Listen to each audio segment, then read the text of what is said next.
Hello friends, and once again welcome to BISPsolution.com. My name is Amit, and today we are going to see an interesting example in customizing workforce planning. And in this example I'm going to use a custom rule. So let me explain you the requirement.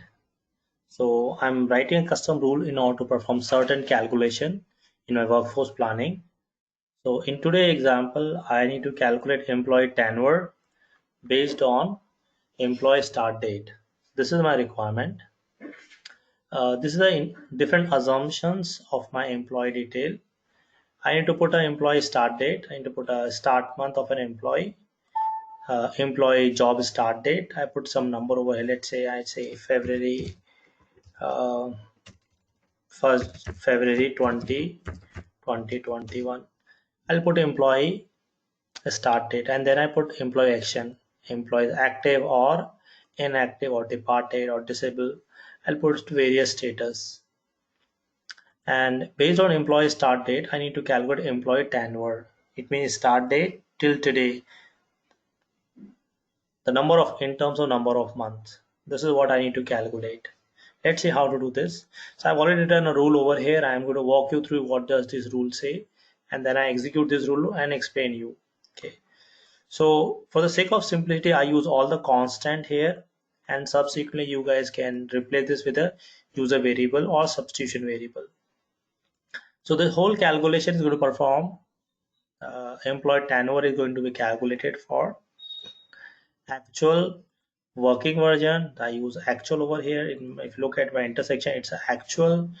In my smart view, it's a working version, and I'm going to use for level 0 member of an entity. So this is my sales US is my entity. It's a level 0 member of an entity. Then I apply nested fixed condition. This is to be calculated for FY 22 to 26. I use a range function over here. Subsequently, I'll replace this with a variable.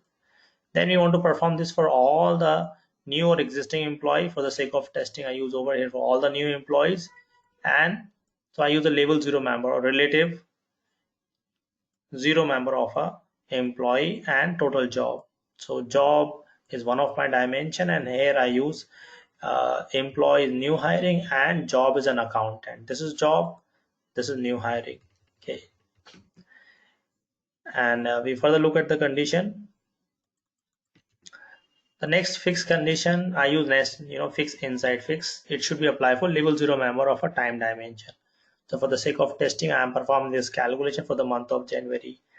And this is for an assumption. Assumption is basically a no property. It's my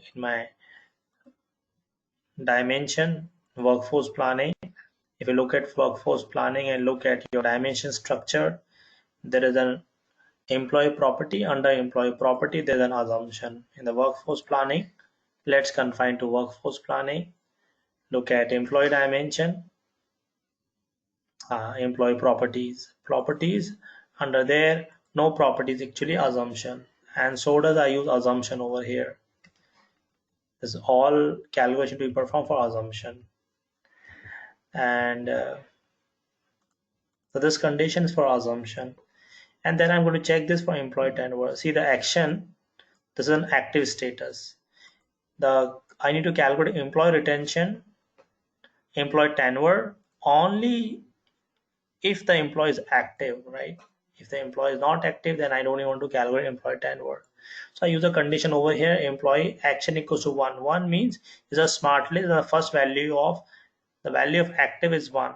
So this is going to perform for active. Now here the interesting thing. Employee tenure equals to, I use over here custom function called calc manager month difference, right? Calc manager month difference, what does it do? This function basically is a custom defined function. It returns the months between two dates, right? And this is a Java class definition of the com.hyphen.calc-manager common.cdf. Calendar function month difference. It takes two arguments, both of integer type, isn't it? So where we use and then subsequently we do a typecasting. The difference between start date, right? The difference between start date and current date. To use the current date, I use a function called calc manager current date function. So the difference will be calculated and to be stored in employee tenure. And this will happen only when the employee status is active. If employee status is not active, the calculation is not likely to be taken. So once I've written this rule, you could download this rule from my blog or from your shared drive, validate and deploy and test it. So I'll run this in two cases: when I make employee active and when I, in case one, when employee status active, employee tenure is likely to be calculated. I run this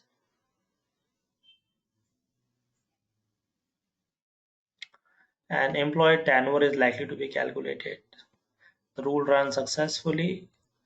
Refresh. It's 21 months from February till today. The number of months are 21, isn't it? Taking from February till November, right?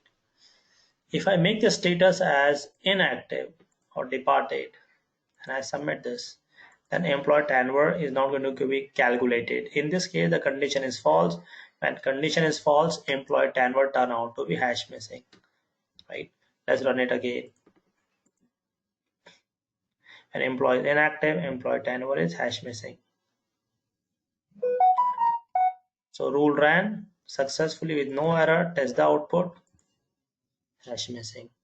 So this is the output. This is the code. Please feel free to write to us for any question you have. In a subsequent example, I'll show you complete employee compensation.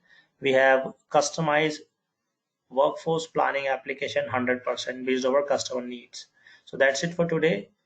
Should you have more questions, please feel free to reach out to us for any training and consulting requirement.